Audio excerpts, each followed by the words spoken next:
ମାମୁଁ ସାମିଅପା ଆଲୋକ ଚାଲିଗଲେଣି। ମଞ୍ଚରେ ଉପସ୍ଥିତ ଗୁଣୀ ବକ୍ତାଗଣ,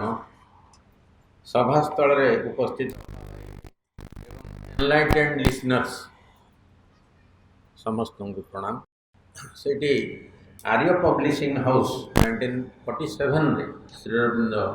ଏ ମାନସିକ ଅନୁରେ ଥିଲାବେଳେ ଦ spirit and form of Indian polity ନାଁରେ ଗୋଟେ ସେପରେଟ୍ ବୁକ୍ ପବ୍ଲିଶ କରିଥିଲେ ଆର୍ୟ ପବ୍ଲିସିଂ ହାଉସ୍ କଲକାତା। ସେଥିରେ 3ଟି ପାରାଗ୍ରାଫ ମୋତେ ଦିଆଯାଇଛି ଆଲୋଚନା କରିବା ପାଇଁ। ଭାରତର ରାଷ୍ଟ୍ରତନ୍ତ୍ର ରାଜନୈତିକ କ୍ଷେତ୍ରରେ ଭାରତୀୟମାନଙ୍କର ଅଯୋଗ୍ୟତା ବିଷୟରେ ସବୁବେଳେ କମ୍ପ୍ଲେନ୍, ସବୁବେଳେ କ୍ରିଟିସିଜିମ୍ ହେଉଥିଲା। କେଉଁଠୁ ହେବ? ପାଶ୍ଚାତ୍ୟରୁ ହେବ। ପାଶ୍ଚାତ୍ୟ ଦେଶ ବାଲା କହିବେ ୟାଙ୍କର ସଭ୍ୟତା ଏତେ ଉନ୍ନତ ନୁହଁ। କିନ୍ତୁ ଏଠି ଲେଖକ କହୁଛନ୍ତି ଭାରତର ଐତିହାସିକ ବିକାଶ ସମ୍ବନ୍ଧରେ ଗୋଟେ ଅସମ୍ପୂର୍ଣ୍ଣ ଜ୍ଞାନ ହିଁ ଏପରି ଜିନିଷ ଚର୍ଚ୍ଚା ଭିତରକୁ ଆସୁଛି। ଆଉ ପ୍ରାଚୀନ ଅତୀତ ଇତିହାସର ଗୋଟେ ଭ୍ରମ ଧାରଣା, ଯେମିତିକି ଐତିହାସିକ ବିକାଶର ଗୋଟେ ଭ୍ରମ ଧାରଣା ଯୋଗୁଁ ସେମାନେ ଆମକୁ ଆମ ସଂସ୍କୃତିକୁ ଟିକେ ନିନ୍ଦାସୂଚକ ଦୃଷ୍ଟିରେ ଦେଖୁଛନ୍ତି। ବହୁ କାଳରୁ ଏମିତି ଗୋଟେ ଅନୁମାନ ଆସିଛି ଯେ ବୈଦିକ ଯୁଗରେ ଆର୍ଯ୍ୟ ସଭ୍ୟତା ବହୁତ ଉଚ୍ଚତର ସ୍ତରରେ ଥିଲା ଏବଂ ଉନ୍ନତ ସ୍ୱାଧୀନ ଆଉ ସାମାଜିକ ରାଜନୈତିକ ଅବସ୍ଥାରୁ ତାର ପତନ ଘଟିଲା, ଟିକେ ତଳକୁ ଖସି ଆସିଲା। ସେ ଏମିତି ପରିସ୍ଥିତିରେ ପଡ଼ିଛି ଆସିକରି ଯେ ବ୍ରାହ୍ମଣମାନେ ପ୍ରାୟ ତାଙ୍କର ଯଥେଚ୍ଛାକାର ଶାସନ ଏବଂ ଯେମିତିକି ବ୍ରାହ୍ମୀଣ ଥିଓକ୍ରାସି ବୋଲି କୁହାଯାଉଛି ରାଜତନ୍ତ୍ର, ଯିଏକି ଧର୍ମାନୁଶାସନ ହେଉଛି ସେମାନେ ସୁପିରିୟର, ବହୁତ ଉପରେ ରହିକରି ସବୁ ଶାସନ ବ୍ୟବସ୍ଥା ବୁଝୁଛନ୍ତି। କିମ୍ବା ଗୋଟେ ସ୍ୱେଚ୍ଛାଚାରୀ ରାଜତନ୍ତ୍ର ପ୍ରଚଳିତ ଥିଲା, ଯେଉଁଠିକି ପଶ୍ଚିମ ଏସିଆର ସମାନ ସେଇଭଳିଆ ଏଇ ଦୁଇ ବ୍ୟବସ୍ଥା ପ୍ରଚଳିତ ରହିଛି ବୋଲି ସେମାନଙ୍କର ଧାରଣା ହେଉଥିଲା। କିନ୍ତୁ ଏଠି ଶ୍ରୀଅରବିନ୍ଦ କହୁଛନ୍ତି ବିଚାର ବିବେଚନା ବିନା ଗୋଟେ ସମରି ଷ୍ଟଡି ବା ସମରି ରିଡ଼ିଂ ବା ଦ୍ରୁତ ଗତିରେ ବା ସଂକ୍ଷିପ୍ତ ଭାବରେ ତାକୁ ପଢ଼ି ଦେଇକରି ଭାରତର ଇତିହାସକୁ ଏମିତି ପଢ଼ିକରି ଗୋଟେ ଏପରି ଧାରଣା ଜନ୍ମିପାରେ। କଥା ଅଲଗା। ଏଠି କେତେ ଗୁଡ଼ିଏ ଶ୍ରୀଅରବିନ୍ଦଙ୍କର ଅବଜରଭେସନ୍ ଖାଲି ଦେଖିବା,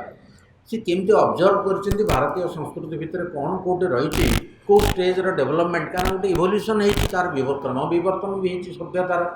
ସେ କେଉଁ ଟର୍ଣ୍ଣିଂ ପଏଣ୍ଟରେ କିପରି ଭାବରେ ଆକୁ ଚିହ୍ନିବାକୁ ପଡ଼ିବ, ଜାଣିବାକୁ ପଡ଼ିବ ଭାରତୀୟ ସଂସ୍କୃତି କ'ଣ।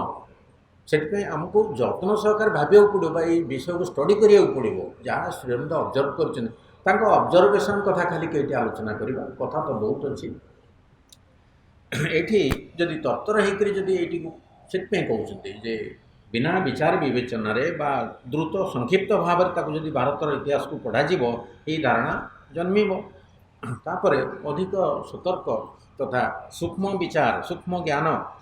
ତା ଦ୍ୱାରା ଆଲୋକିତ ଏନଲାଇଟେଣ୍ଡ ଷ୍ଟଡି ଯଦି ହେବ, ଐତିହାସିକ ଗବେଷଣା ହେବ, ସେଇ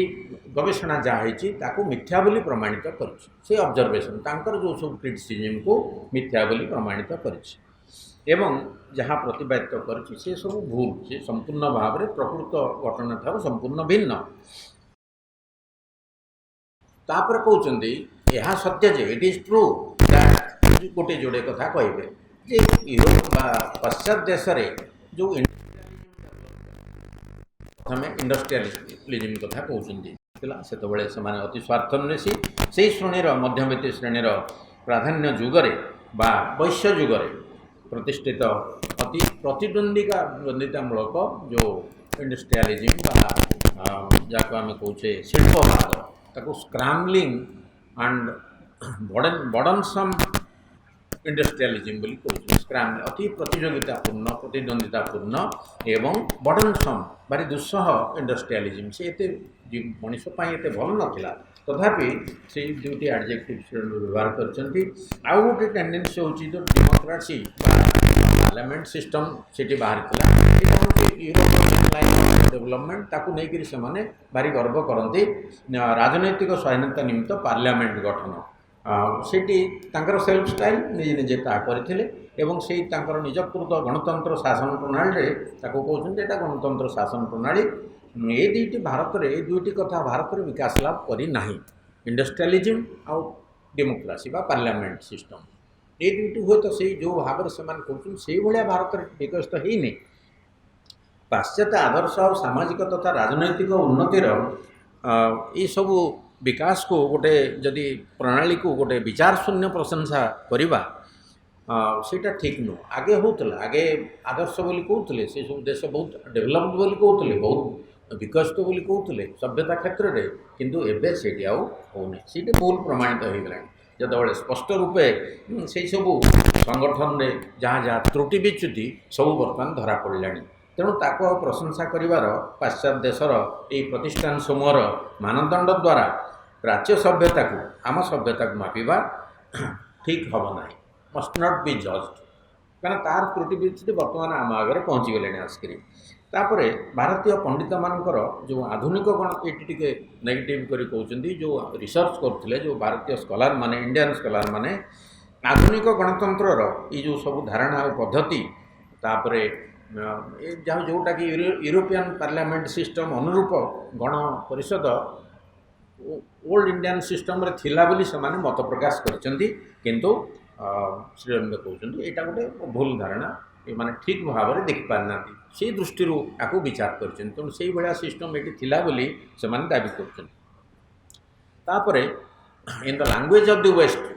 पाश्चात्यर परिभाषा अनुसार प्राचीन भारतर राष्ट्र व्यवस्था रे गणतांत्रिक भाव गोटे बड़साई धारा रही है गोटे प्रीडोमिनेट स्ट्रॉन्ग डेमोक्रेटिक एलिमेंट रही है श्रीरंग निजर मत दौरान तो पार्लियामेंट अनुरूप संगठन मान थिला नथिला नुह ये सब थिला किंतु that was India's own kind of India निजस्व धारा से गढ़ी उठिला ये सब प्रतिष्ठान भारतर निजस्व वैशिष्ट्य जो रूप पाई सृष्टि होता वर्तमान पार्लियामेंट बा गणतंत्र यार कौन सादृश्य नाला से कथा को इंडियन स्कॉलर माने टिके लक्ष्य करी कहते जे माने भारत में सिस्टम जमती आमर सेमती थिला से कहते गोटे यहाँ इनकम्प्लीट ऑब्जर्वेशन रंग जजमेंट बोली कहते तापर वेस्टर्न सोसाइटी स्टैंडर्ड जदि आमे पाश्चात्य समाज और तार संस्कृतिगत जीवन विशेष प्रकार मानदंड द्वारा विचार न करी यदि यहीपरी विचार करा जाए तेले देखा ये भारतीय राष्ट्र व्यवस्था गोटे समाजर जमती कि गोटे living adaptation of the social mind and body of the nation social mind and body of the nation कौन जनजातिर बा जनसंप्रदायर गोटे सामाजिक स्तर में तार गोटे मन तार गोटे जीवन बॉडी कहले जीवन शरीर प्राण मिसिकी तेज टोटाल हूँ तार जो व्यक्तिगत जीवन ताको इनक्लूड करी सी पुणी सबू समूहर सबूजाक एलिमेंट जिते जिते उपादान अच्छा जिते प्रकार लोक अच्छा जहाँ जाति समूह इत्यादि ता भितर गोटे समन्वित करी से सबको ये जो राष्ट्र व्यवस्था तैयारी होता तेणु से गोटे लिविंग आडाप्टेशन भाया जीवंत थिला सेठी क्या से नेग्लेक्ट करूँ तारी ताकू समस्त को समन्वित करके जो गोटे विचारधारा प्रतिष्ठित होती राष्ट्र व्यवस्था से अनुसार चली सेटा कौटी चलनी सेटा यूनिक भारत क्षेत्र में गोटे social mind and body of the nation देखो ये फ्रेज टी लक्ष्य करा कथा जे मनुष्यर जीवन को मध्य से माने हिसाब को लेकर ये जो राष्ट्रनैतिक व्यवस्था तैयारी करते तेणु तार सामर्थ्यर ये परिचय मिले आउ कौटी मिलेनि से गोटे तार गोटे असाधारण प्रमाण ये पुणी टिके पारा टू आउ गोटे कथा आसुची जे आर्य जातिर प्राचीन इतिहास रे जो राष्ट्रतंत्र विवरणी मिले early history of Aryan people तार गोटे भेरिएसन बा गोटे भिन्न रूप ये गणतंत्र आमर राष्ट्र व्यवस्था बा राष्ट्रनैतिक व्यवस्थार सूत्रपात हो आर्य सभ्यता समय आर्य सभ्यता कहले 1500-1800 ख्रीष्टाब्द भितर बीसी बिफोर क्राइस्ट से समय तापर गोटे साधारण कैरेक्टर भी तार ये भितर रही कहते जे सेतबेले कूल वंश सब सृष्टि है से आपको देखा कथा जिते गोटे कूलर कूल भितर जिते लोक अच्छा समस्त स्वाधीन मत नहीं गोटे इक्वालिटी को प्रिंसिपल करके कूल गढ़ुले से क्लान बा वंश बा कूल कौन सी निर्दिष्ट फिक्स टेरिटोरी प्रतिष्ठित होना जहाँ टाइप रे निर्दिष्ट जगह रे पुणी बाहर को चलीजे बा टेरिटोरी बदल से देशरू देशांतर जीवार प्रचलित थिला कौन से गोटे भौगोलिक निर्दिष्ट परिवेश रे सेमाने रहउनथिले परवर्ती समय कौन है बेले बेले भी देशांतर जावाक बाध्य होगा पड़ूला से रिसोर्सेस सरीगला अन्य आड़क से मुव करुले से देशर जो राज्य से रोते इवेन से स्तर में जाजापर स्तर में भी जो जगार रोते से कूलर ना अनुसार से जगार नामकरण होता कुरु देश कुरु मालव देश मालव यहपरी भाव में जो कूल जो देश को अधिकार करुला से कूलर ना अनुसार से देशर ना होता गोटे फिक्स सेटलमेंट आसला निर्दिष्ट जगार बसवास करने को आरंभ कले धीरे धीरे सोशल इवोल्यूशन हो राजनैतिक सामाजिक अर्थनैतिक क्रम बर्तन हो समाज बा सभ्यता गोटे जगार फिक्स रोनी ये टेरिटोरी फिक्स टेरिटोरी भितर से सभ्यता प्रतिष्ठित कले तो जाजावर अवस्था लोप पाईगला तापर से कौन है जो गोटे जगार से रे डिसिप्लिन श्रृंखला इत्यादि समस्त को नियंत्रण करिवार कौन गोटे माध्यम कौन गोटे सूत्र दरकार है तेणु से जो कुल प्रथार गोटे पल्ली समाज आलोकदा जोटा कहते विलेज कम्युनिटी तैयारी है से विलेज कम्युनिटी गोटे छोट एकक रूपे से परिणत है पल्ली समाज होगला बा विलेज कम्युनिटी होगला भित्ति से कम्युनिटीर लोक मैंने समस्ते ताकू सम्मान देखेबे से भी बहुत जो ऑब्जर्वेशन श्रीरंजनकर सेतबेले ये पल्ली सभार बा जनसभार जो विशेष अधिवेशन होता ताकू विषह विषह बोली कहला VISH विषह बोली कहुला से सांप्रदायिक विषय आलोचना मीमांसा यज्ञ जेते जेते नीतिगत यज्ञ धर्मानुष्ठान किंबा युद्ध निमित्त प्रस्तुति इत्यादि सैन्य संग्रह कथा सब से पल्ली सभार पड़ूला से गोटे बहुत भल डेभलपमेंट लक्ष्य करिया कथा राजा मध्य थिले जनसभा समवेत शक्तिर प्रतीक रूपे ये विलेज कम्युनिटी थिला राजा मध्य थिले सेमाने कौन करते राजा को प्रतिनिधि रूपे ये पल्ली सभार डाकुले शीर्ष स्थान में रखिते एवं साधारण जीवन सबु कर्म राजा को सही प्रतिनिधि रूप रखी कर्म निर्वाह करुले निर्वाचन समर्थन अनुमोदन इत्यादि बहु काल पर्यंत ये जनसभा आयत्तर थिला तेणु विलेज कम्युनिटी है धीरे धीरे ये विलेज कम्युनिटीर तापर राज्य हेरिडिटारी होगला राजा भी हेरिडिटारी होगले जितेबाला राज्य हेरिडिटारी होगला सेतबेले पर्यंत ये विलेज कम्युनिटीर गुरुत्व रही तार समर्थन भी आवश्यक होता तापर ये गला आपनकर पॉलिटिकल एस्पेक्ट किंतु गोटे धर्म व्यवस्था कौन है धीरे धीरे जेते जेते धर्मानुष्ठान सबू यज्ञ आरंभ है यज्ञ है मूल कथा होम यज्ञ है मूल कथा तो वैदिक एज री जिन सब गड़ी आसी तो यज्ञ मध्यम एमाने सबू धर्मानुष्ठान पालन करते कालक्रमे यज्ञ रूप पुरोहित बा अनुप्राणित गायक दलर उद्भव है तो यज्ञ किए कंडक्ट कर पुरोहित ज्ञानी लोक वेदविद लोक वेद जाणिमा लोक एवं से विषय गायक दल मध्य जो माने कि से माने साधारण गायक नुह जे राज्यसभा राजा सभा जो गायक से पूरा वैदिक मिस्टिसिज्म विषय अति पंडित थिले से गान करती साम गान करती वैदिक मंत्र चैंटिंग करती तो ये सामाजिक जीवन गोटे अंश होता धर्मानुष्ठान बहु समय पूर्वे सेटा ही मूल कथा थिला ताकू केंद्र करी जीवन गढ़ी उठुला धर्मानुष्ठान मुख्य कथा थिला तापर देखिबा से गोटे संप्रदाय भाया सृष्टि है जो मैंने यही ज्ञान को जिते देखिले यार बहुत उपकार मिलूँ से गुरु मान पाखे जाकरी दीक्षित होते शिक्षा लाभ करुले यज्ञ प्रतीक विषय दीक्षित होते सेठू कहते ये श्रीरंजन ऑब्जर्वेशन देखा कथा जे जो पुरोहित कूल सृष्टि हेले धर्मानुष्ठान को रक्षा परिचालित करने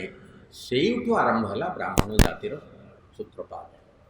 ब्राह्मण जाति कौन सी ब्राह्मण बोली आगुरी किए जाति नथिले देखिए भारी इंटरेस्टिंग ऑब्जर्वेशन सब अच्छे सेतबेले तार मूल ये रही सेतबेले किंतु हेरिडिटारी नथिला सब मजा कथा होची ये जो ब्राह्मण